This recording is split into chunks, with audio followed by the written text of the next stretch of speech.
Con mucha alegría y tal cual lo habíamos anunciado, estamos recibiendo al doctor Juan Raúl Williman, entre otras cosas, integrante al frente del Consultorio Jurídico Penal de la Universidad de la República, que es quien patrocina parte de las víctimas, en este caso de abuso y explotación sexual, que tiene, entre otros, como principal acusado al senador Gustavo Penades. Hola Juan Raúl, buen día, bienvenido. Buen día Alejandro, ¿cómo andás? Bien, muy bien. Arrimate lo más que puedas al micrófono, o por lo menos de frente. ¿Cómo no? Porque es bueno, pero direccional. Hay un montón de... Ya va a llegar tu té, No hay problema. de acuerdo a lo prometido. Sí, siempre cumplen acá, sí, no tengo problema. Pero antes, aunque parezca mentira con todo lo que acabo de decir ahora, porque naturalmente estudiando para esta conversación...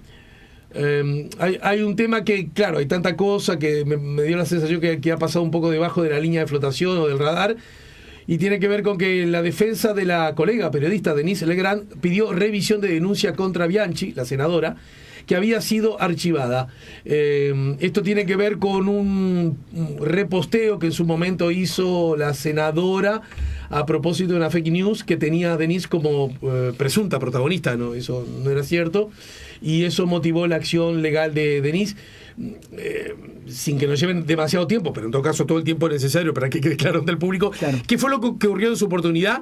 ¿Qué fue lo que terminó derivando de la perspectiva judicial? ¿Y cuál es lo que ahora ustedes plantean en condición de abogados representantes? Porque estaba Juan Sereta también, ¿no? Sí. De Denise. Patrocinamos juntos en principio fue una denuncia penal ante Fiscalía de lo que entendíamos podría ser una posible difamación e injuria, porque en realidad, si bien la defensa de la senadora plantea que es una especie de retweet o de información que alguien más planteó, claramente es la titular de la red, es un mensaje directo, es un tuit directo donde se le atribuye a Denise aseveraciones que son graves, con su nombre, su apellido, el medio para el que trabaja, su condición de periodista, y además con la aseveración de que lo que dijo es muy grave, pero en realidad Denise no había dicho nada. Claro.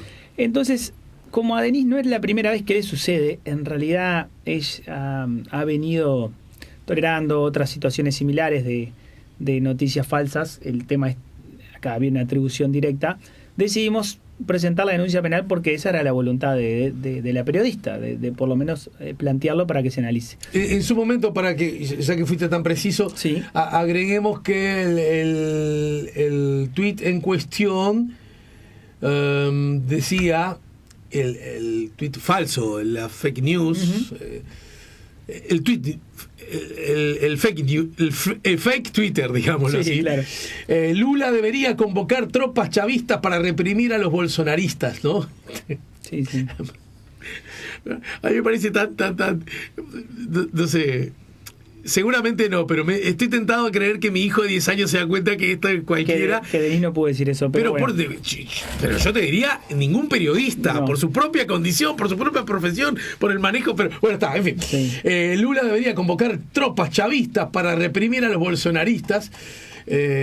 Lula, que está al frente del ejército de Brasil, ¿no? Y debajo en un comentario la periodista respondió, pues claro, la senadora retuiteó esto diciendo esto es muy grave, ¿no? No lo retuiteó, es un mensaje original, ese es el punto. Ahí está, y además es un mensaje original. Estas aseveraciones son muy graves. Sí, es una placa, tal vez la placa no la diseñó ella, ya pero el tuit es de ella, con esa placa. Es de ella, con una placa que no es de ella y que tomó. Y con una frase que dice, estas aseveraciones son muy graves. Exactamente, entonces ahí hubo una discusión muy interesante. Y respondió la periodista, grave es que una senadora replique fakes. Claro. Pero es a lo que nos tenés acostumbrados. En realidad ahí fue que Denise nos consulta a mí y a Juan para analizar algo que es bastante particular, que es hasta dónde llega la inmunidad de la que gozan los senadores y si la inmunidad que tienen por votos y opiniones, que está en la Constitución de la República, en el 112, alcanza toda actividad. Y hay una discusión muy linda si toda la actividad o exclusivamente la actividad parlamentaria, pero no parlamentaria por recinto, que tampoco coincide con la defensa de Bianchi. No estamos hablando de una visión arcaica del recinto, lo que diga dentro del Parlamento. Por supuesto que hay actividad parlamentaria fuera del Parlamento, pero tiene que tener que ver con la actividad parlamentaria. Entonces también era muy difícil de ver qué tenía que ver esta frase y la adjudicación de esta situación a la periodista con la actividad parlamentaria. Entonces ahí empezamos a discutir si efectivamente esto, como hay algunas opiniones que las hay, nosotros citamos ahí a Correa Freitas, a Martín Rizzo, de de que no todo es actividad parlamentaria, de que estás en el estadio diciendo un improperio, claramente no es actividad parlamentaria. Perdón, incluso para que sirva de vaso comunicante para lo que vamos a ver ahora.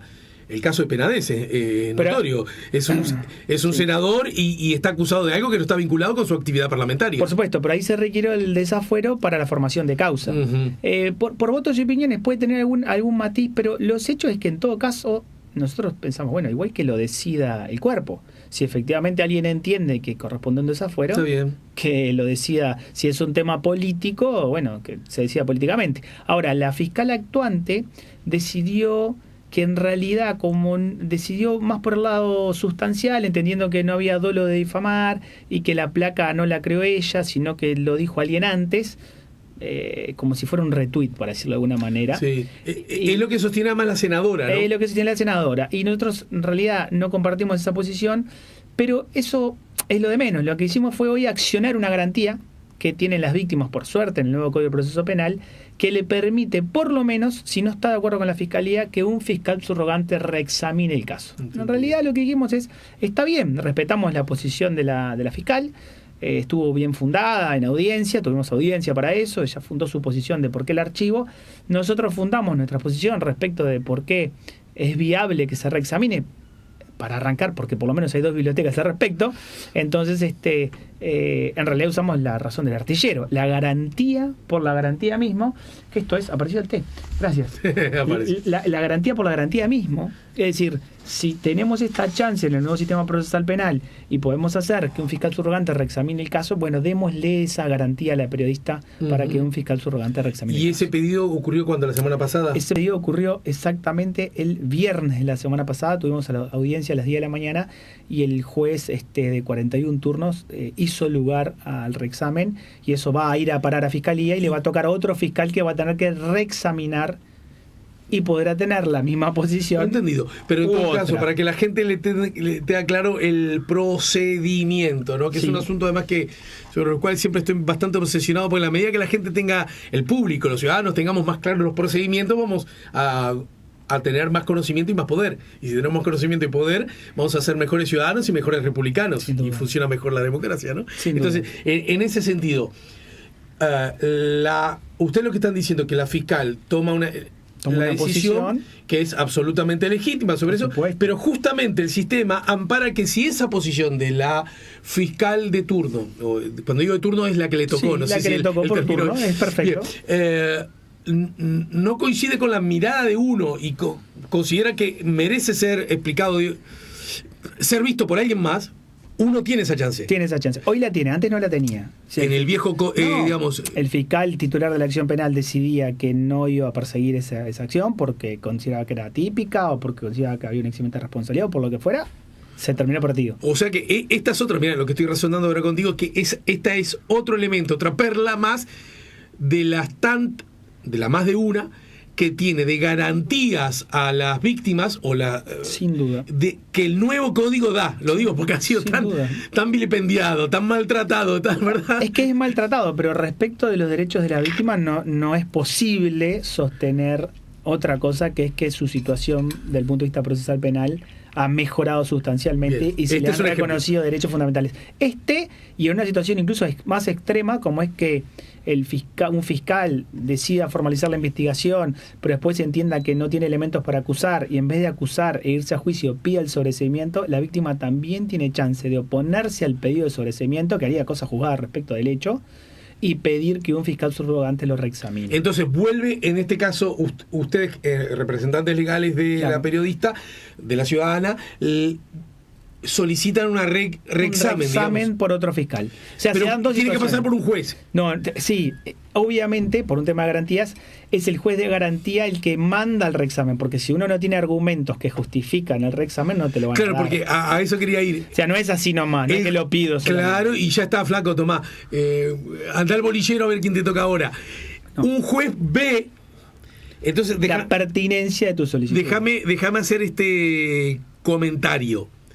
En la medida que ustedes piden un reanálisis y un juez da cabida a ese pedido, yo puedo suponer, como ciudadano, que entonces el asidero es relativamente sólido porque por algo el juez entendió que merecía ser visto por alguien más. Y bueno, por lo menos es discutible la posición, alcanza con decir, parece discutible, es razonable que la garantía funcione y que otro fiscal lo analice. Y pasó en un caso muy, muy resonado, demasiado resonado lamentablemente, que es la situación del Cordón, donde ahí no fue una oposición al archivo, por eso decía, es aún un poco más intenso.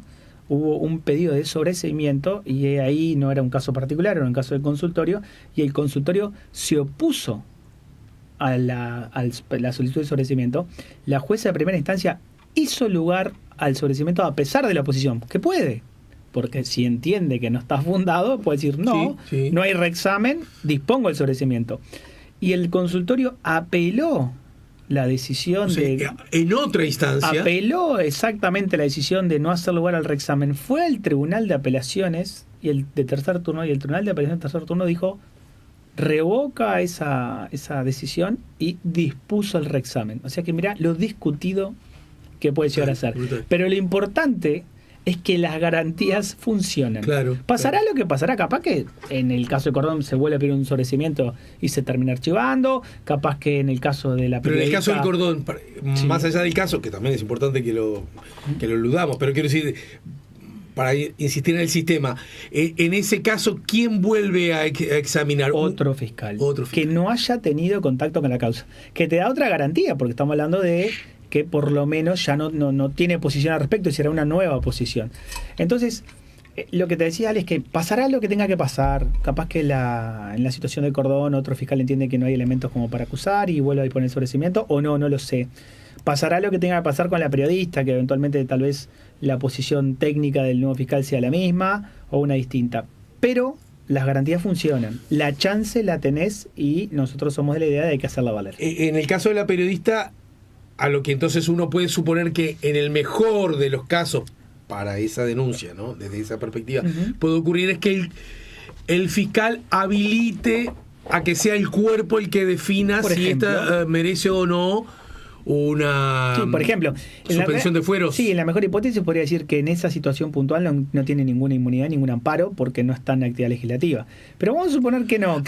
Pero puede hacer eso y no necesitar de la suspensión de los fueros. Pero vamos a suponer por que parte del cuerpo. Puede ser una intermedia que decir, bueno, no, sí, pero para formación de causa siempre se requiere que pase por el cuerpo y podría pasar por el cuerpo. Okay. O podría sostener, por el cuerpo legislativo, digo, o podría sostener directamente, no, esto hay que archivarlo de vuelta. Que quede claro. Uno no se puede oponer eternamente ni a los archivos ni a claro, tiene suena razonable. Solo una chance. Bien. El segundo archivo, el segundo sobreseimiento pasa a ser definitivo. Es brutal porque aunque yo me haga un diagrama de cómo conversar o sobre qué conversar con vos, siempre surgen cosas. Pará porque me quedé pensando en esto último que dijiste, Juan. A ver, pongamos en el caso de Denis, él o la nueva fiscal puede determinar que se inicie un procedimiento, un proceso, no sé exactamente cuál es el término adecuado, podría, sin necesidad de que el cuerpo levante los fueros, llevándolo a un extremo. ¿Podría ocurrir eso? Lo que podría sostener es que la actuación que tuvo en la red social no es una actuación legislativa, ni ningún tipo, que es lo que está protegido, porque los votos y opiniones están vinculados a la actividad legislativa. Y eso es muy razonable, pues si yo mañana me opongo a una ley que genera, no sé, una privatización y me pongo a discutir respecto a una empresa, la empresa no me va a poder venir a mí a denunciar por lo que dije, porque lo que estoy haciendo es tratar un proyecto de ley y puedo tener opiniones muy duras. Claro. Y imagínate lo que sería el Estado de Derecho si cada vez que un legislador opina algo le van a quedar con una denuncia penal o civil, no podría actuar. Entonces, eso es muy razonable, siempre que esté vinculado a la actividad legislativa. El tema es si esta opinión tiene algún vínculo, pero si lo tiene, ¿no? Entonces, linkeemos este principio con el caso que vos representás, me refiero a las víctimas de abuso y explotación sexual, ¿de acuerdo? A la denuncia. Vamos ahí. ¿Por qué se necesitó, en el caso de Penades, Estoy hablando de la instancia previa, Y te lo explico. De fueros cuando es, ese sí, mucho más que el supuesto tuit o retweet de la senadora, algo que está absolutamente alejado de su condición de legislador. La protección la tienen, es decir, para la formación de causa, no para indagar administrativamente, y creo que todo el mundo lo puede entender porque todos vieron, como en ese caso particular, ahora lo charlamos, se dispuso una investigación administrativa, se dispusieron un montón de diligencias de investigación, pero sin embargo no había ningún problema con los fueros. De hecho, se los citó a declarar y estaban parados en sus fueros. El tema es la formación de causa. El tema es cuando le regresa la justicia, el Poder Judicial. De hecho, hay una discusión, si en realidad, discusión jurídica, si había que pedir el desafuero para formalizar la investigación. Nosotros entendimos, y lo hablamos con la fiscal, y la fiscal entendía lo mismo, que en realidad para las declaraciones anticipadas ya se requería el desafuero, porque ahí ya se formaba causa, porque ahí había que presentar ante el juez de garantía, explicarle las razones de por qué necesitábamos declaraciones anticipadas de, en principio eran 9 víctimas y un testigo, terminaron declarando 8 víctimas y un testigo. Entonces, la formación recausa requiere de que no cuente con los fueros que lo protegen. Entonces, ahí es el pedido que hizo la fiscal, muy fundado al Parlamento, que vamos a decirlo ahora también, el Parlamento lo trató no, claro. Pero muy rápidamente. Razonemos muy rápidamente. Por el absurdo. Pero no están parados en sus votos. No, la diferencia es, los votos y opiniones no son juzgables porque no son juzgables. Este delito es juzgable siempre. Lo que necesito es el desafuero para darle trámite. Pero el tema es si está amparada en que los votos y opiniones no son perseguibles por su condición de senadora. Entiendo. Son dos cosas distintas. Entonces, pero no son perseguibles sus votos y opiniones solo por su condición de senadora o por su condición de senadora, ¿no? Opinando respecto de lo que tiene que ver con su actividad como legisladora. Pero volviendo al caso de abuso y explotación. Por supuesto sexual, que no hay ninguna inmunidad, es un delito que se persigue, pero para poder perseguirlo requerimos del desafuero en todos los senadores. Inexorablemente. Inexorablemente. Porque el cuerpo, porque la garantía ni siquiera es del legislador, la garantía es del cuerpo. No, eso está claro. Y de hecho tan así que ni siquiera uno puede decir vengo y renuncio, el cuerpo tiene que decidir. No quiero distraerme más en este asunto, pero es casi una discusión, una pregunta de carácter de orden judicial. Luce, a menos que lo haya entendido mal, en primera instancia me luce desproporcionado que en el caso de la senadora Bianchi pueda. Yo tengo la impresión que no ocurriría, en el mejor de los casos ocurriría que la fiscal entienda que el cuerpo tenga que resolver, pero esa es una cosa mía. Sí, eso nosotros también lo pensamos hasta filosóficamente, bueno, que el cuerpo lo decida. Pero supongamos, la fiscal o el fiscal podría tomar la decisión de que lo hecho por Bianchi amerita ser un hecho sobre el cual se puede iniciar causa. Se puede formar causa, ¿por qué? Porque esa inmunidad de votos y opiniones no alcanzó esa opinión. Sin necesidad de contar con el desafuero del Parlamento. Por lo menos sosteniendo que... Porque el desafuero sería posterior. Primero debería entender que no la protege la inmunidad sobre votos y opiniones. La pregunta el tema es, ¿de qué están protegidos? Sobre votos y opiniones, no sobre cualquier delito. Si comete otro delito que no tenga que ver con sus votos y opiniones, no tiene ninguna protección. Hay que sacarle el fuero, si corresponde, y someterlo a juicio. Pero en todo caso siempre... Los votos y opiniones tienen una protección extra, independientemente de los fueros. Lo que a mí me dio la impresión, de acuerdo a lo que te escucho, es que resulta que si por opiniones corres el riesgo de que se te inicie causa en principio sin contar con el cuerpo y el desafuero. El desafuero siempre. Para la formación de causa, siempre desafuero. El tema porque es que... lucía como descabellado que en el caso de penales se necesita el fuero y en el caso de... El tema en que los votos y opiniones, aunque la opinión cualquier persona podría ser claramente la comisión de un delito de difamación e injuria, en el caso de un senador puede no serlo, porque la inmunidad sobre votos y opiniones lo protege. Entendido. Pero que no tiene nada que ver con que si deciden formar causa y avanzar, van a necesitar un desafuero. Bien. ¿Y cuándo será designada el nuevo fiscal? No, bueno, eso es tema administrativo. El decreto del juez va a parar a Fiscalía General de la Nación. La Fiscalía General de la Nación va a parar a un organismo que se llama DPA, que es una oficina de depuración y asignación, y ahí lo reasigna a un nuevo fiscal que generalmente es el turno anterior. Generalmente es el turno anterior. O sea, si estaba en cuarto turno, va para tercero, por decirte algo. Eso es así funcionaría. Pero para formar causa y llevar adelante un proceso penal contra un legislador, se requiere el desafuero. Bien, En cualquier bien. caso. Perfecto. Ahora, la otra pregunta sería, ¿está bien que haya inmunidad sobre votos y opiniones? ¿Está bien que vos y yo sí cometamos un delito de difamación e injuria y ellos no? Y si está vinculado a su electo legislativo, está bien.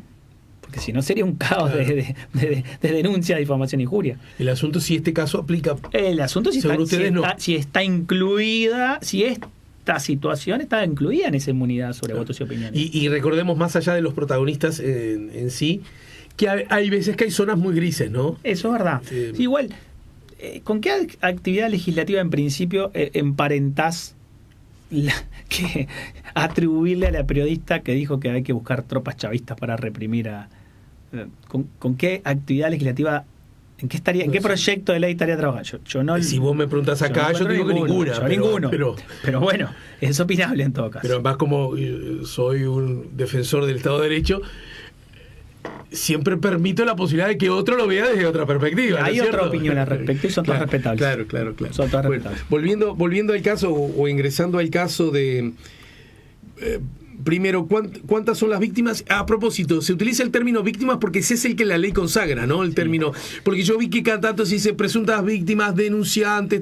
En este caso aplica víctimas, ¿no? Tenemos tremenda discusión al respecto y yo siempre trato de zanjarla diciendo que el término víctima no viola el principio de inocencia. El término víctima es un término que decidió el legislador ponerle a una persona que tiene un estatuto jurídico especial que implica determinados derechos y garantías. Le podría haber puesto papas.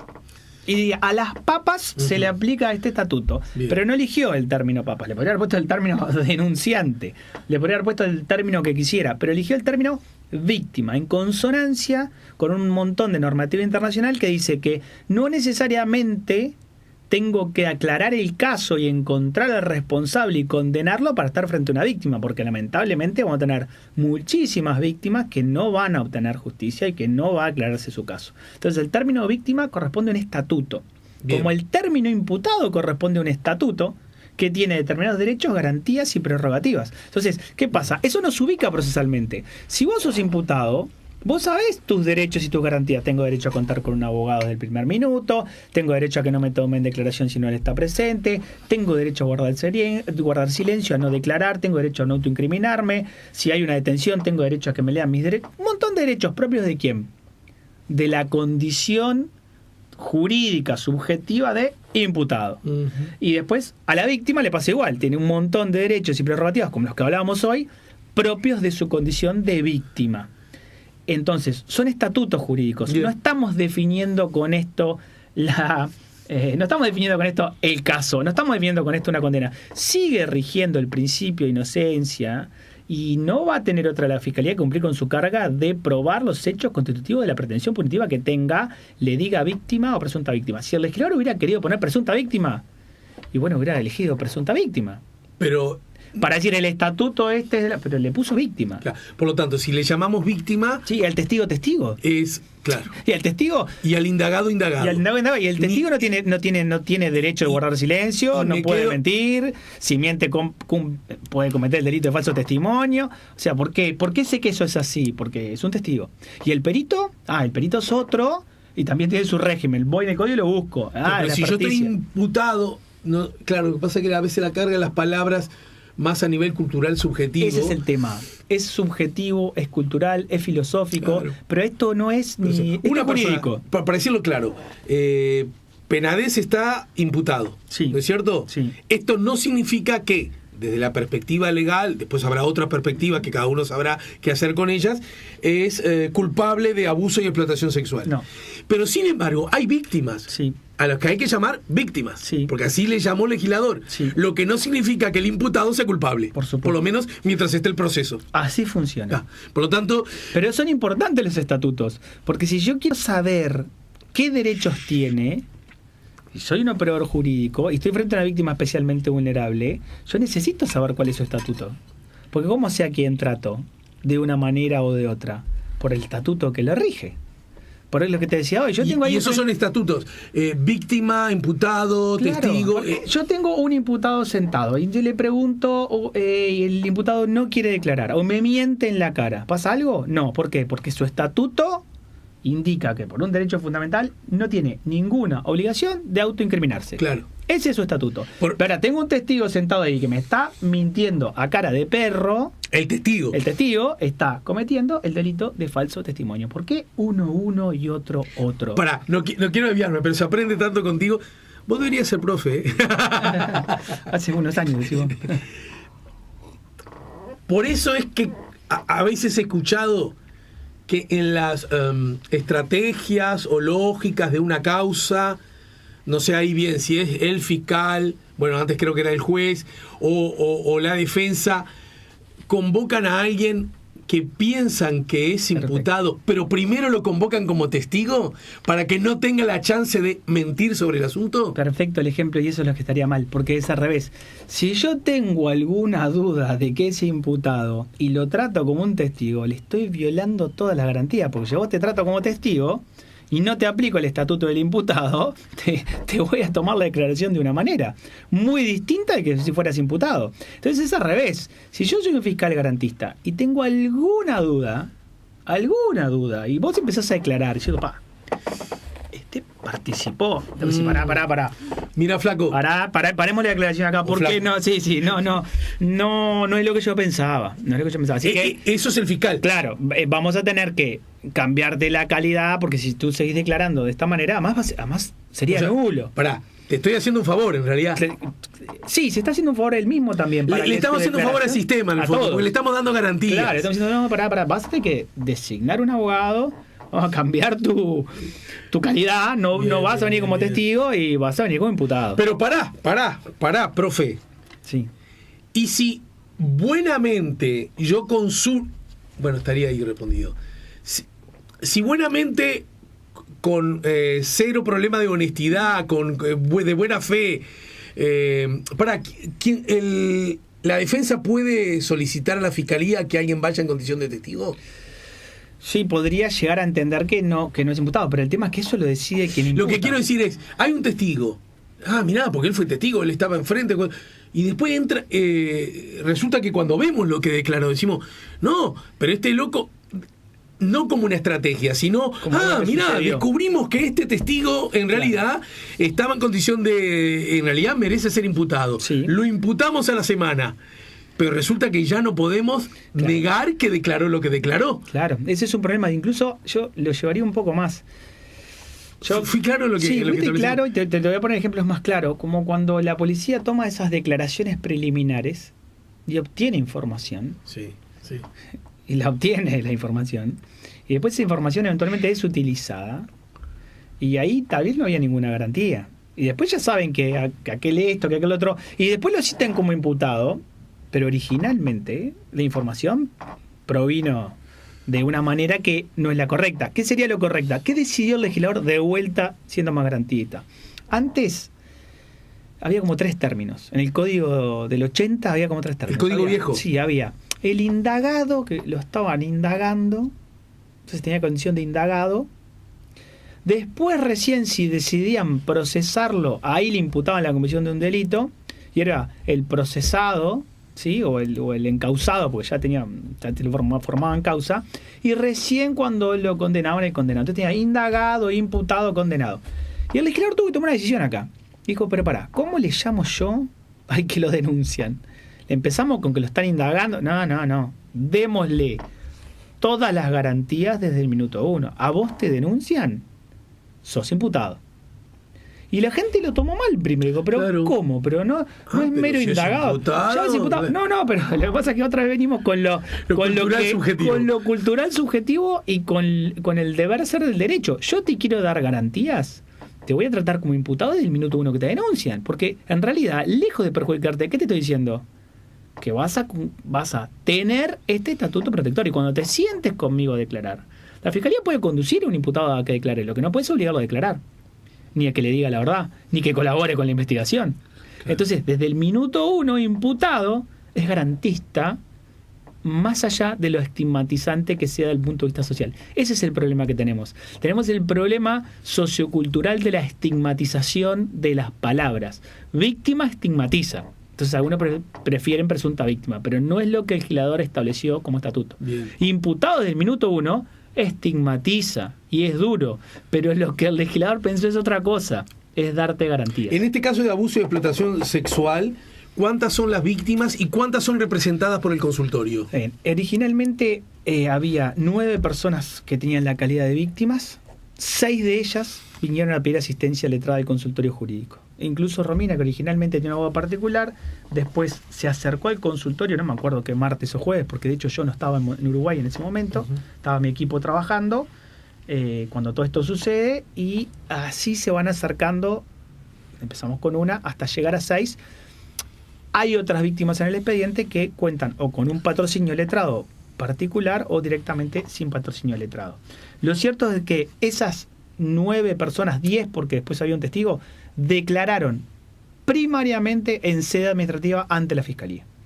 Y después, dado que las víctimas especialmente vulnerables, que son personas menores de edad o víctimas de delitos sexuales o personas con algún tipo de discapacidad, declaran siempre en modalidad declaración anticipada, teníamos que pasar a que esa declaración administrativa pasara a ser judicial ante el juez de garantía. Ajá. Lo ideal es la inmediación del juez de juicio, pero tratándose de víctimas especialmente vulnerables, el legislador, creo que con buen criterio, decidió que esta declaración sea siempre anticipada. Lo cierto es que de todas las personas que declararon en Fiscalía, judicialmente y como prueba anticipada ante el juez de garantía declararon 8 en calidad de víctimas y una persona en calidad de testigo. Pero entonces si hubo en cualquiera de estos casos los representados por ustedes y otros 3 personas que no, si ya hubo una declaración, creo haber entendido, administrativa ante Fiscalía, La hubo. y esta semana la gran novedad es que hubo una declaración de carácter judicial, se le llama, Perfecto. ante El juez de garantía. el juez, Ujú. y por supuesto, imagino, la Fiscalía, Nosotros y los defensores. los defensores de la víctima y los defensores de los imputados. Y los imputados, todos. ¿Está? Y los imputados. Todos. Esa declaración de esta semana que pasó es una segunda declaración que hace. Sin duda. No es ninguna novedad. Ninguna novedad. No, ¿por qué? Porque el sistema actual, y esto también es difícil de entender, hace que víctimas, testigos, peritos, primero declaran en sede administrativa. Debe haber una declaración previa. De hecho, hay algún par de términos un poco gringos, pero son así, es como se dice. Sí.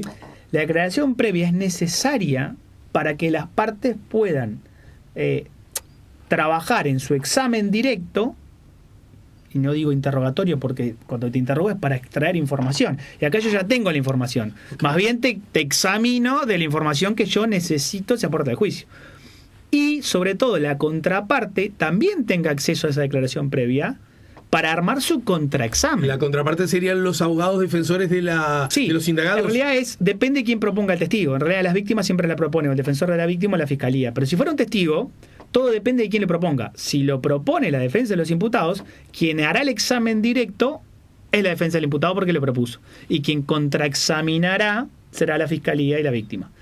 Viceversa, cuando quien propone el testigo es la fiscalía. Ajá. Entonces, pará porque... Y es una lógica bien distinta. O sea que lo que ocurrió la semana pasada en realidad ya se conocía, ya se sabía. Por supuesto, porque las partes ya lo conocían. Todos tuvimos acceso al legajo de investigación que está deformalizado y las declaraciones de esas personas obraban en la carpeta fiscal íntegramente transcriptas. Pero este es un dato que aplica para este caso y para cualquier otro. Para todos. Entonces el argumento o deslizar la idea o porque a veces, o los trascendidos acerca de que la víctima se mostraba nerviosa, como más atenta a recordar un texto acordado que a responder espontánea y libremente las preguntas, ¿no? Ponele, Sí, ¿no? algo así. ¿No? Es en realidad porque está Parte de la tratando lógica de recordar las cosas que ya dijo en su momento. Pero están parte, por ahí viene a ser la están parte de la lógica. Están parte de la lógica que, primero, por eso hay un par de términos muy gringos, pero para que algo entre a juicio se requiere lo que se llama etapa de descubrimiento, o en inglés discovery. Es decir, yo no puedo traerte una declaración si vos no tuviste acceso a la declaración previa. Porque si no existe ese discovery, esa prueba no entra a juicio. Porque yo tengo que haberla controlada de forma previa. Sea un testigo, un perito o una víctima, tengo que poder hacer el contraexamen. Pero no puedo hacer el contraexamen a ciegas. En el momento que pasa, lo escucho por primera vez. Eso no existe más. Yo analizo esa información probatoria para prepararme, en todo caso, para hacer mi contraexamen. Lo mismo yo con la contraparte. Yo también. El imputado tiene otras ventajas, porque la carpeta fiscal tiene publicidad interna. El imputado accede a toda la carpeta. La carpeta de investigación de la defensa es reservada. La defensa muestra ahí solo lo que quiere, por el mismo principio que hablamos hace un rato de no autoincriminación. O sea, que yo tengo mi carpeta, pero es reservada, yo elijo. Pero lo que elijo transformar en prueba judicial, podría tener que hacer el mismo proceso de develamiento o discovery. Entonces, ese es el término correcto. Vos ya tenés la información. E incluso, el otro término también es muy correcto, no se sale más a pescar. Fishing en inglés. Ajá. Es decir, yo no traigo una persona que no tengo ni idea de lo que va a declarar. ¿Sí? Como si fuera en civil. Antes pasaba así. Pero en civil sigue pasando. Yo tengo un accidente de tránsito. Sí. Y en el parte aparecen 3 testigos que no sabemos bien qué vieron. Yo los traigo a juicio. Y capaz que uno me dice, no, yo la verdad estaba mirando para otro lado. No aportó nada. Con lo que entiendo que ese te puede servir, te puede hundir o te puede ser... Claro, pero no sabes. Por eso salís a pescar. El otro te dice, no, yo estoy convencido con estos testigos hagan el juicio. Y el otro me dice, yo en realidad tengo problemas de vista y ya no tiene los lentes. Y el otro te dice que en realidad le quedan dudas si el semáforo estaba en amarillo o en rojo. Y eso implica una irresponsabilidad, porque vos llevaste eso a juicio y vos no sabías el resultado. Eso no pasa más en la lógica del sistema acusatorio. Vos, la prueba que propones, se supone, sabés lo que va a rendir. O estimás lo que va a rendir. ¿Por qué estás haciendo, a propósito de lo que yo te traje, que se trata de la segunda instancia, por qué haces como hincapié, subraye en este... Porque lo que dijiste es correcto. Tú me decís, Alejandro, con buen criterio me decís, lo primero que salió es las declaraciones parecían como para establecer. No es la primera vez que escucho de este caso. Muchas veces pasó esto. Y yo noto que lo primero que hay que aclarar es, pero si esta persona ya declaró. De hecho, hay institutos, y los están previstos en el código, para refrescarle la memoria. Porque capaz que no se acuerda. Bueno, yo tengo un instituto, está regulado en el código, que es permiso, señor juez, voy a refrescarle la memoria al testigo. ¿Se acuerda que usted dijo que eso tengo que exhibirle a mi contraparte. Lo que pasa es que ahora estoy pensando, ¿no? Yo no sé si... O marcar una contradicción. Hay otro instituto que es marcar contradicción. Simplemente, no es que yo le quiero refrescar la memoria. Quiero ante el juez... Pero según en qué vereda estés vos. Y bueno, depende de lo que yo quiera. Si yo siento que está entrando una franca contradicción y soy contraparte, soy el que contraexamino, yo voy a marcar la contradicción. Pero usted no es esto lo que usted dijo administrativamente ante la Fiscalía. Si alguien dice que hay contradicciones en la declaración, lo correcto es, en el momento de la declaración, utilizar el mecanismo de marcar contradicción. Si nadie utiliza el mecanismo de marcar contradicción, problema del litigante que no lo utilizó. Porque la contradicción se puede marcar ahí o se puede guardar para el alegato, pero hay una contradicción, la marco. Con relación a lo que pasó la semana pasada, se dio a conocer en las últimas horas, en realidad, que a Penades y al profesor le han quitado el pasaporte, le han quitado los celulares. Y de algún modo, incluso yo he visto algún titular o les prohíben salir del país, como generando la idea que eso anticipa su posible culpabilidad. Así como de un lado escucho unas cosas, como de otro lado, para utilizar la idea de las imágenes de los lados. Y yo le quiero preguntar al abogado que defiende a las víctimas si en efecto eso da pauta de cierta fortaleza del caso o cierta debilidad de la posición de Penades. Eso me lo decís luego de la pausa, ¿de acuerdo? Estamos conversando con Juan Raúl Williman, estamos poniendo La Mañana en Camino.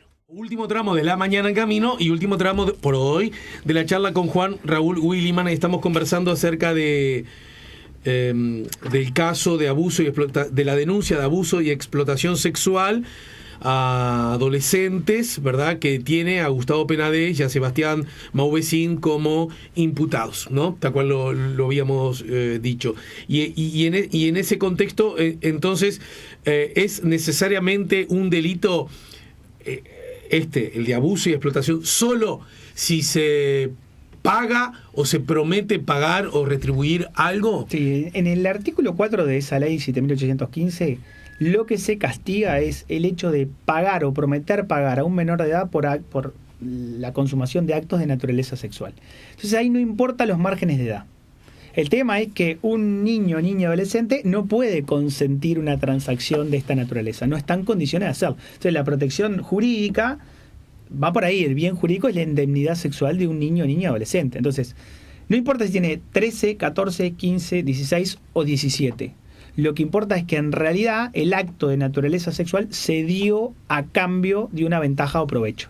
¿Sí? Y ahí generalmente es una retribución económica, pero la retribución económica puede ser dinero, puede ser otra cosa. Y lo más llamativo de esta norma, que es lo más cuestionado, sobre todo por algunas defensas, es que incluso castiga la promesa de remuneración, lo que significa que no necesariamente deba consumarse. Si está consumado, obviamente habrá otros aspectos a tomar en cuenta por la fiscal y también la cantidad de veces que esto ocurre, etcétera. Pero eso para los guarismos, porque no tiene una pena baja. Ese artículo castiga esta conducta con una pena que va de los 2 a los 12 años, si no me acuerdo mal. Pero entonces, llegado en el marco de la investigación y en casos como este o este mismo, si la persona, si no se logra demostrar que la persona pagó o prometió, puede no ser un delito. Ajá, puede no ser un delito. No, porque pero aunque tengas 30, 40 años y tuviste sexo con un chiquilín de 15. Sí, claro, porque ahí entra a tallar. A ver, si no hubiera remuneración o promesa de remuneración, por un principio de autonomía, voluntad progresiva que también regula, porque la protección de los niños no es solo, obviamente, su indemnidad sexual. También se los protege en su autonomía de la voluntad progresiva. Entonces, si alguien de 17 años quiere vincularse con alguien de 30, puede hacerlo perfectamente y no sería un delito. Los delitos hay que diferenciar: la violación antes del 2018 y el abuso sexual especialmente agravado, el abuso sexual después del 2018. Igual los dos marcaban márgenes importantes. No es lo mismo tener 12, 11, 10, donde el abuso es siempre, porque se presume la violencia. Entonces una persona tiene relaciones con una persona de 11, 12 años, va a ser una situación de abuso. Uh-huh. Y ya no es lo mismo, por ejemplo, entre los 13 y los 15, que en ambos delitos se toma en cuenta ahí la posibilidad de que el menor haya consentido. Pero tiene que tener 13, 14 años cumplidos y habrá que demostrar que era su voluntad. Y habrá que ver también la diferencia de edad. Pero hay que ver la diferencia de edad. Pero te voy a decir algo claro. A ver. Después que tiene 15, con 15, con 16 y con 17, ni siquiera hay una presunción. O sea que puede ser una situación abusiva, pero hay que demostrar los medios típicos: la violencia, las amenazas, la coacción. Porque alguien de 17 años puede consentir estar con alguien mayor de edad. Pero no en este delito. Porque acá no hay franjas etarias. En la promesa de remuneración o remuneración por acto de naturaleza sexual no hay ninguna franja. Es lo mismo que tenga 13 o 17 años y 300 días. Y para que en el marco de las indagatorias, en el marco de la investigación, quede claro que hubo promesa o retribución, me parece a mí, creo que alguna vez lo he comentado en otro caso. Sí, porque es parecido a Océano. En parecido a Océano, claro. Océano, claro. ¿Cómo demostrás? Porque no hay un pagaré que se firma, ni un cheque. Muchas veces, en ese caso estamos hablando, la promesa puede estar inserta en un chat escrito entre una persona y otra, en una conversación X, o simplemente si se promociona por determinada página que es para sexo pago, no hay muchas chances, ¿no? Si es contactado. ¿En estos casos hay ejemplos de esa naturaleza? Sí, no podemos hablar por la reserva, pero hay de todo. Pero lo cierto es que habría que ver caso a caso cómo se manifiesta esa promesa, ¿no? Sin entrar en el caso particular. Es importante lo que decís, tiene que quedar claro, tiene que surgir como un hecho a probar, necesariamente tiene que ser un hecho a probar la existencia de la remuneración o promesa de remuneración, porque si no entramos en otra discusión, porque acá lo que se está investigando es en ese marco. Claro. Porque podría perfectamente, vuelvo a repetir, una persona de 17 años consentir muy válidamente tener relaciones con alguien mayor de edad. Sí. No hay ese problema. Ahí por eso las franjas, y por eso ahí se distingue. Pero para que me quede... Y yo distinguiría 13, 14 como una franja importante donde se presume, pero se acepta que pueda manifestar su consentimiento. Ya 15, 16 y 17 como otra franja en donde realmente no es una situación de abuso, salvo que se demuestre que se dieron los medios típicos. Y por supuesto, ni que hablar. Y no se discute si el niño tiene 12, 11, 10, obviamente siempre es abuso, ¿no? Igual, en este caso, con esa franja etaria no habría, ¿o sí? Hay varios casos, pero en todo caso, eso lo tendría que ver la Fiscalía cuando decida si decide formalizar la investigación e imputar delitos, va a tener que definir qué hace. Pero de todas formas, pero no importa ¿no tanto por la se promesa. formalizó ya la investigación? No. Entonces, ¿qué fue lo que pasó la semana pasada? Declaraciones anticipadas de las víctimas. Puede haber declaración anticipada y no es necesario que la investigación se encuentre formalizada. ¿Y esa formalización de quién depende? De la Fiscalía. La Fiscalía decide cuándo tiene los elementos objetivos suficientes para formalizar la investigación e imputar determinados hechos de apariencia delictiva a las personas. Y volviendo a lo dicho, ¿y entonces por qué retiró el pasaporte y los celulares? Bueno, estás muy rápido porque esa pregunta es muy importante.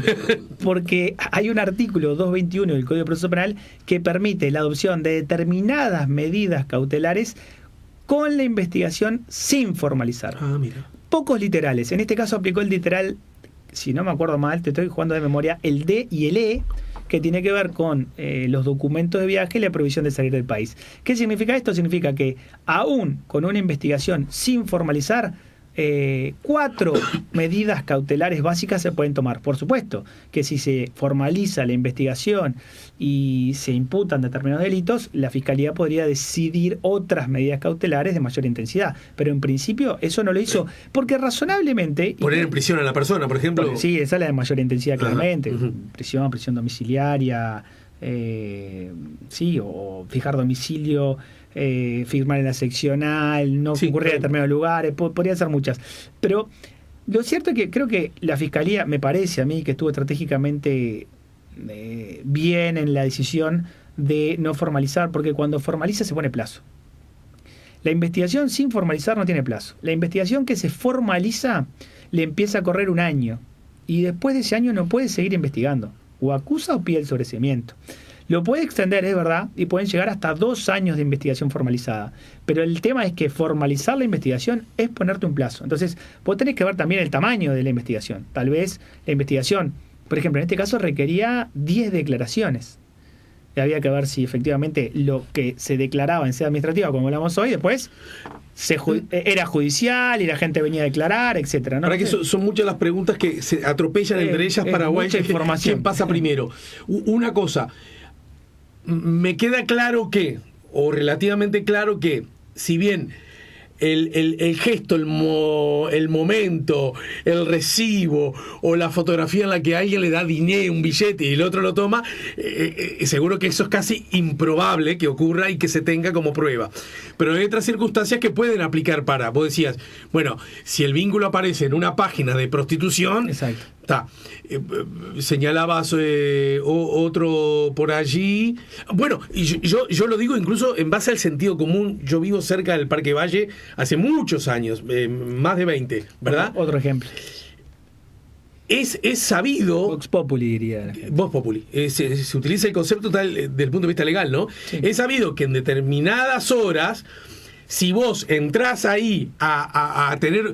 Si entras ahí porque tenés que hacer un mandado, está... Bueno, pero si entras ahí... A vincularte con alguien. A vincularte con alguien. Y ese vínculo se concreta. Sube a tu auto, se va contigo y después no sé qué. Es a cambio de dinero. Es a cambio de dinero. Porque... Claro. ¿No? Claro, son esos las cuestiones. Pero alguien puede decirte, no, bueno, yo a ese justo convencí que yo soy lo suficientemente atractivo, lindo, no sé qué, o no sé qué, no quiero. Bueno, también está el testimonio de la víctima, ¿no? O sea, hay que atar las evidencias con el testimonio de cada una de las víctimas. Entonces ahí la construcción de cómo fueron los hechos empieza por lo que declara la víctima y después se va construyendo con estas cosas que vos decís, con otras evidencias que te llevan a una conclusión u a otra conclusión. Y ahí es la Fiscalía la que empieza tiene que armar el puzzle, porque claro... Bueno, para la Fiscalía primero y después en una segunda instancia, si se formaliza, el juez o la jueza. Bueno, la formalización implica que la Fiscalía establezca una plataforma fáctica que el juez pueda entender como que ahí hay hechos de apariencia delictiva, por lo menos elementos objetivos suficientes, que es un estándar muy bajo, pero por lo menos eso, de que efectivamente esos hechos tienen apariencia delictiva y que le son imputables a las personas que indican como responsables. Y ese juez que recibe lo de la Fiscalía, todavía no llegamos a esta instancia, porque ni siquiera la Fiscalía... No, hizo, creo yo, a mi criterio, la fiscal Guione y su equipo de trabajo, me parece que lo que hizo está bien, es antes de formalizar, tomó la mayor cantidad de declaraciones anticipadas que pudo. A mí me parece que estuvo correcto, porque además la vulnerabilidad de las víctimas requería de esa acción. Entonces se iba a estar preocupando de la formalización si no tiene plazo. Me parece que protegiendo a las víctimas y pensando en ellas, hizo bien decir primero lo primero. Yo ya las escuché, ahora que las escuché, el Poder Judicial. Entonces, me parece que estuvo bien en primero ir por las declaraciones anticipadas. Pero el Poder Judicial todavía no llegó, digamos. Sí, las declaraciones sí. Lo que pasa es que si mañana hay un juicio oral y público, estas declaraciones que se hicieron de forma anticipada van a tener que ser trasladadas al juicio y van a tener que apretarle play y reproducirlas. Pero lo que quiero decir, ¿todavía la Fiscalía no formalizó? A, primera cosa. No formalizó. B, cuando eso ocurra, necesita que un juez diga sí. Corresponde la formalización. ¿Tiene usted suficientes elementos objetivos que dan cuenta de la existencia de un delito y la participación del imputado? O sea, no alcanza con que la fiscal o el fiscal esté convencido, necesita el aval del juez. Siempre. Y después... Te voy a ser honesto porque capaz que me está escuchando algún colega. Es bastante fácil obtener una formalización en el nuevo sistema. Es difícil obtener una condena, pero obtener una formalización con el estándar actual, elementos objetivos suficientes, que depende de la argumentación de la Fiscalía y del relato de las evidencias con las que cuenta, no es muy difícil. Entiendo. Quiero aclarar esto por las dudas. Porque es muy difícil que el juez diga, no, mira, lo que me mandaste no es difícil, porque si el relato está bien construido, si los hechos son típicos, si las evidencias que tiene la Fiscalía son robustas y las enumera adecuadamente, es difícil que no. Bueno, todo esto siempre. Pero esto no para este caso. Entendí. Los casos. Y hablando de todos los casos, siempre y cuando no se llegue antes de esa instancia a un acuerdo. No, porque el acuerdo necesita la formalización. Claro, porque ahí se abren los caminos. Cuando cuando el fiscal formaliza la investigación, se le abrían originalmente 4 caminos, hoy se van reduciendo, pero el primero de los caminos, alguna vez lo hablamos, era la suspensión condicional del proceso, que es lo que todo el mundo conocía como el sistema PRUB, que es vamos a poner a prueba a la persona para intentar no penarlo, no la pena como única salida, pero era para determinados delitos. Hay opciones donde puede haber un acuerdo reparatorio patrimonial, pero es para determinados delitos de contenido económico, culposos, y después si no, se te va reduciendo, habiendo derogado la suspensión condicional y no correspondiendo los acuerdos reparatorios en la mayoría de los delitos, lo que te va quedando es o el proceso abreviado, o el juicio oral y público, o el sobreseimiento si no llegas a tener la prueba suficiente que te permite el juicio. O una cosa que también el público debe saber es que el juez o la jueza que, si la causa continúa, no es el juez que habilitó a la causa, ¿no? Eso es así, porque por suerte hoy tenemos un juez de juicio absolutamente virgen de toda la información. Juez de garantía, que es el que sigue, formalizo la investigación, adopto medidas cautelares, tomo declaraciones anticipadas, etcétera. Ese que va actuando, ese totalmente contaminado de información permanentemente, no es el que decide si condena o absuelve. Claro. Ese es el juez de juicio. Pero fíjate vos que ahora que lo digo perspectiva. Pero buena aclaración, porque el código del 80, el que hacía eso te procesaba. Pero peor aún, hacía más cosas. Sí, recolectaba la prueba y después te condenaba. Claro, y después decía, qué bien que hizo este trabajo este juez. Trabajé muy bien, era el mismo. No. Qué bien que trabajé, qué bien que recolecté la prueba. Resulta, qué bien que recolecté la prueba, ahora lo condeno con todo. Pero qué brutal, porque Uruguay, que siempre sacó pecho, y con razón en muchos ítems de buena calidad democrática, y no hay calidad democrática sin poder judicial satisfactorio, ¿no?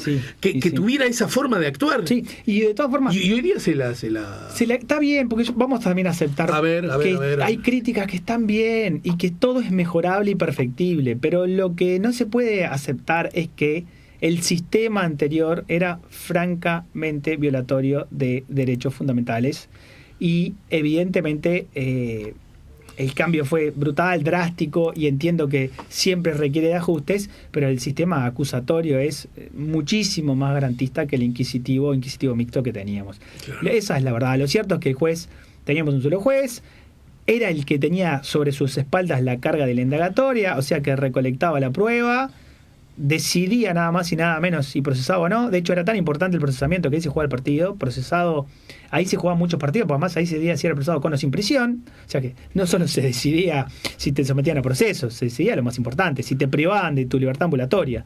Y después en el sumario ya estaba todo el pescado vendido, y el mismo juez que había procesado tenía que decir si te absolvía o te condenaba. Las estadísticas indicaban que era muy baja. No hay casi casos de absolución. O sea, era como un gesto de autocrítica casi, ¿no? Sí, salvo que... Sí, ¿sabes qué? Los casos de absolución, el juez era trasladado y era otro.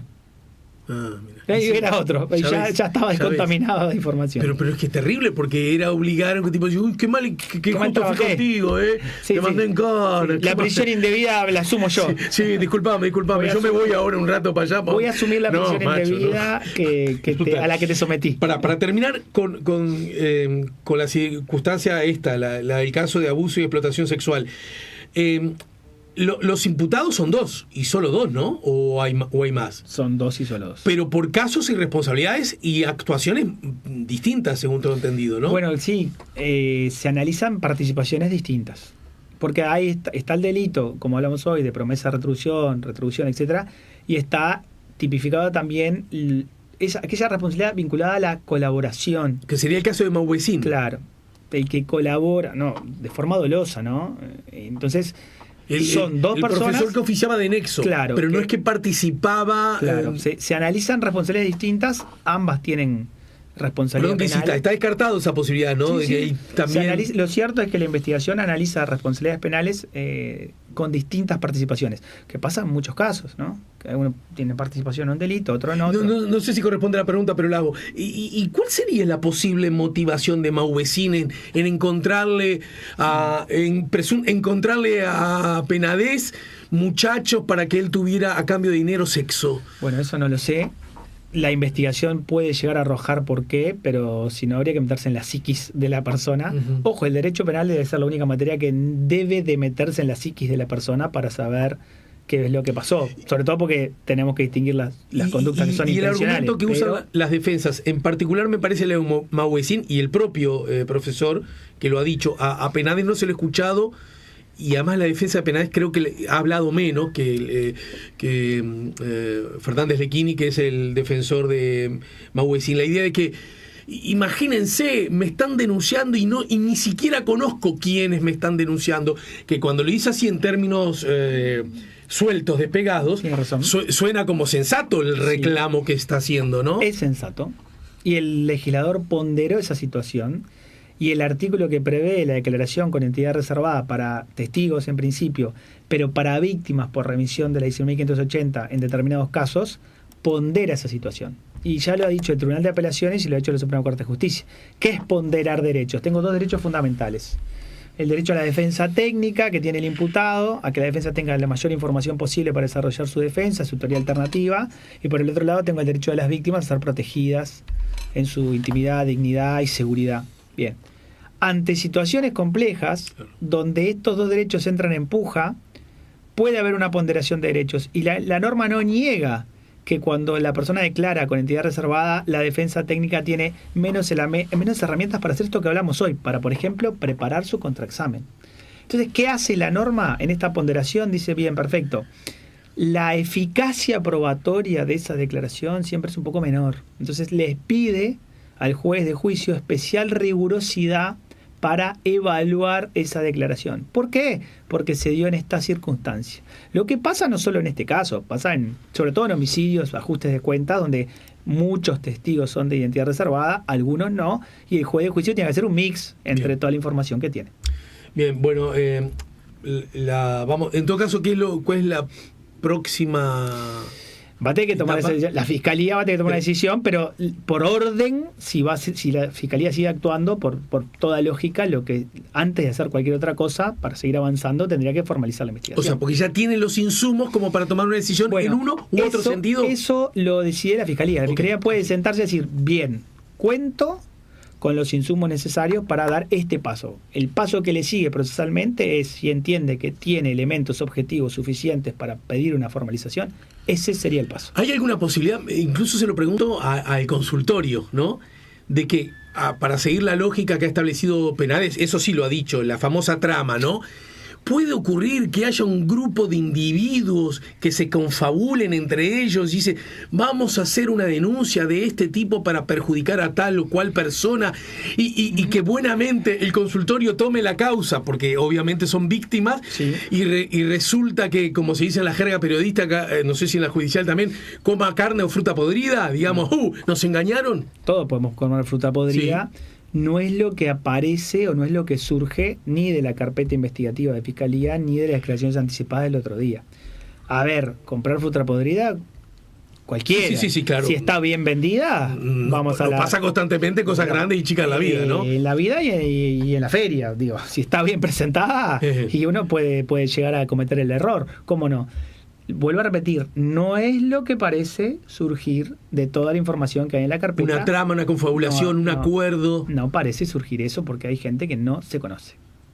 Es difícil que haya una trama entre gente que no tiene contacto entre sí. Bien. Pero bueno, teorías alternativas, todo el derecho del mundo, como defensa técnica, a elaborar teorías alternativas que obviamente también tendrá de probar. Así como la Fiscalía tendrá que probar todos esos hechos que son constitutivos de su pretensión punitiva si la ejerce, las defensas tienen la carga de probar aquellos hechos que son de alguna manera extintivos o modificativos de esa pretensión punitiva. Bien. ¿Por qué? Porque son una teoría alternativa que busca exculpar o demostrar inocencia. A esta altura, las pruebas o la información o el cúmulo de datos, no sé bien cómo llamarle, que necesitan ustedes como patrocinantes y la Fiscalía, que es quien nos representa a nosotros, ¿no? A la sociedad en su conjunto, necesita más investigación o datos que provengan, por ejemplo, de la policía. Sí, pero lo quiero enlazar con aquel primer acontecimiento que hubo desde la perspectiva republicana. Esto ocurre por mi cuenta, equivocado e infeliz, no digo que malintencionado, pero equivocado e infeliz. Soy ciudadano de la República y tengo derecho a decirlo. Claro. Ante este hecho, el presidente de la República, nada menos, diciendo: es mi amigo, yo le creo. Y después, más grave aún por quien es, el ministro del Interior apoyando en una conferencia de prensa que se da en las instalaciones del Palacio Legislativo. Otro tema que yo creo que merece ser revisado desde el punto de vista conceptual, lo que decíamos, cultural, simbólico, etcétera. Que diga además: yo le creo, yo lo apoyo, yo lo acompaño, el jefe de los que después tienen que investigar para dar datos que posiblemente lleven a prisión o no a ese que el ministro dice apoyar. Cualquiera sabe que desde el punto de vista republicano eso está mal, eso nos daña, eso nos perjudica, y a 50 años de un golpe de Estado me parece que es por lo menos equivocado e inoportuno. Eso lo dije yo, Mira, tranquilo, pero desde el punto de vista técnico, podemos coincidir porque la Fiscalía es como si fuera una cabeza, pero no tiene cuerpo. Si yo fuera solo cabeza y no tengo manos, piernas, va a estar difícil que yo tome un montón de decisiones. Las puedo tomar porque tengo la cabeza, pero necesito que alguien las ejecute. Entonces es muy importante saber que el auxiliar de la Fiscalía es la policía. Así como antes lo era de juez, porque el juez estaba en su despacho, el juez procesaba con o sin prisión, pero alguien le trae la información. No iba, capaz que sí, había una inspección ocular, una reconstrucción, pero en general no iba a hacer el trabajo de campo. El trabajo de campo lo sigue haciendo la policía. Entonces, la policía como tal y el Ministerio del Interior debe mantener una neutralidad en todos estos casos, porque la Fiscalía sí o sí se va a apoyar en ella. Y eso llevó seguramente a que la Fiscalía tenga los mayores recaudos posibles, porque no es una situación normal, o por lo menos no sería normal que quien es tu auxiliar y vos estás investigando con la mayor objetividad, porque acá le estamos reclamando objetividad a todos. Primero la Fiscalía, que tiene el deber de objetividad, pero también al Ministerio del Interior, que tiene el mismo deber de objetividad. Esa es la clave. Al día de hoy, a esta altura del partido, la Fiscalía o la Defensa ha encontrado cierta insuficiencia en el auxiliar de la policía por aquel primer gesto del ministro. Eso solo lo puede responder la fiscal del caso y su equipo. Lo que nadie puede negar, que la pregunta y la duda es pertinente, ¿no? Y lo que nadie puede negar es que eventualmente alguien le pueda preguntar con todo derecho a la fiscal del caso y a su equipo cómo se sintió trabajando en esa situación. Pero no lo puedo contestar yo. No, está bien. No, pero yo me refería al cúmulo, porque ustedes también... En lo técnico, te contesto sin ningún problema. El deber de objetividad les incluye a los dos. La Fiscalía es una cabeza sin cuerpo. Bien. Y necesita de su auxiliar. La objetividad es un elemento clave. Del mismo modo que la cabeza es necesario para el funcionamiento del Estado de Derecho, sea imparcial y objetiva, la Fiscalía, sus piernas y manos, sus herramientas también lo tienen que ser. Tiene que ser igual de objetiva. Y digo objetiva porque después que decide que tiene una teoría del caso, deja de ser imparcial y pasa a ser parcial y va a través de su pretensión. Pero cuando arranca la investigación, tiene un deber de objetividad, claramente. Y por eso digo que lo tienen los dos, la Fiscalía y el Ministerio del Interior. Un deber de objetividad. Después que recolectó las evidencias, es una parte, ¿no? Tenemos todo claro que es una parte y que es la parte que ejerce la pretensión punitiva. Me pasa cada vez que converso contigo, Juan Raúl, muchas personas me preguntan, quería poner por acá un ejemplo, ¿cómo hacer para recurrir? Mira, dice, ¿cómo se hace, pero no es el único, ¿cómo se hace para poder acceder al consultorio jurídico? ¿Hay que acampar en 18 de Eduardo Acevedo? Bien, dos precisiones. El consultorio jurídico penal tiene determinados cupos y eso en realidad se hace mediante reserva.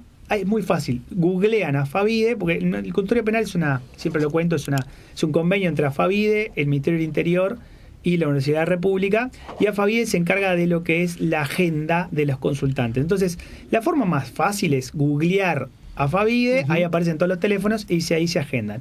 El consultorio central, que hace todas las otras materias que no son penal, tiene una agenda online.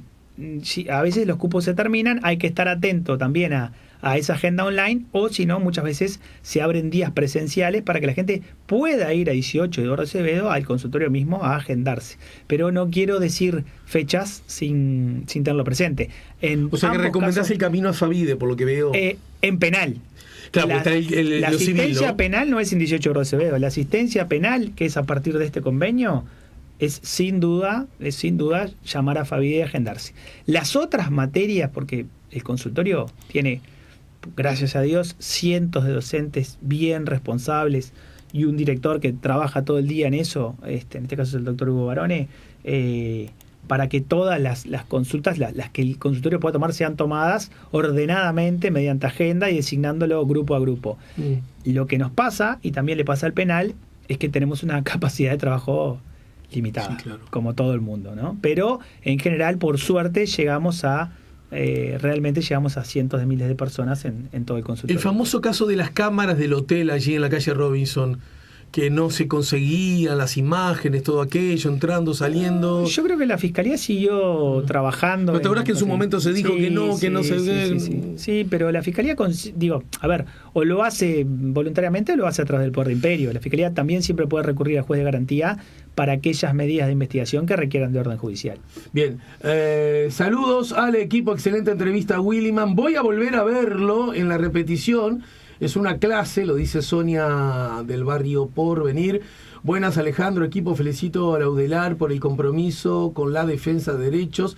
No se venda el mejor postor, arriba la ética profesional, los valores en derechos. Bueno, para dar cuenta de los últimos mensajes que llegaron a través del chat en nuestro canal YouTube La Mañana Camilo. Juan Raúl, gracias por el tiempo. Nos tenemos que ir, ¿verdad, Diego? Gracias por el tiempo, gracias por la gentileza y como siempre nos queda un manojo enorme y un nuevo manojo se irá creando minuto a minuto. Así que ameritará un próximo encuentro más temprano que tarde, ¿sí? Con todo gusto.